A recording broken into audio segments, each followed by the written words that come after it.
বন্ধ আসছে, ভারতে রয়েছে, শুধু সে নয়, যারা নির্যাতন করেছে সেই আওয়ামী লীগের লোকজন আজকে ভারতে রয়েছে।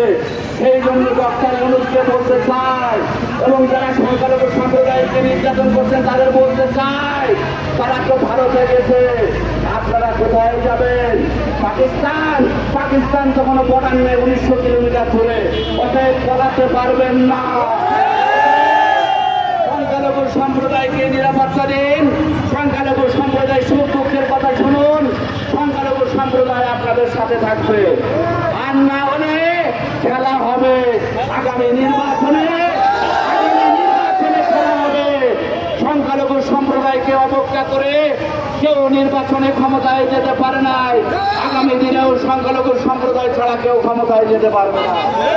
এই জন্য সনাতনী সম্প্রদায়ের রাজনৈতিক ক্ষমতায়ন দরকার, সেটা আমরা চেষ্টা করছি।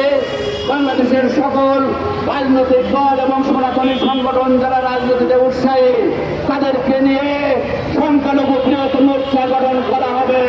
আমাদেরকে বাদ দিয়ে কেউ ক্ষমতায় যেতে পারবে না আগামী দিনে, এবং আগামী দিনে সনাতনী সম্প্রদায়কে কেউ ভোট ব্যাংক হিসেবে আগামী দিনে ব্যবহার করতে পারবে না।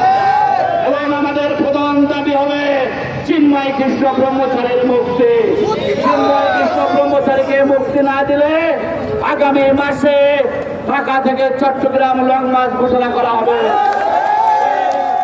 সেই 3 তারিখ আমরা ঘোষণা করব।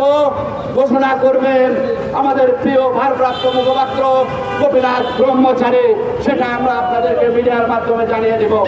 আজকে যারা উপস্থিত হয়েছেন, প্রশাসন সহ, সাংবাদিক বন্ধু সহ, বাংলাদেশের জোটের নেতৃবৃন্দ সহ সকলকে আবারও ধন্যবাদ এবং কৃতজ্ঞতা জানিয়ে আজকের এই বিক্ষোভ সমাবেশ এখানে শেষ করছি।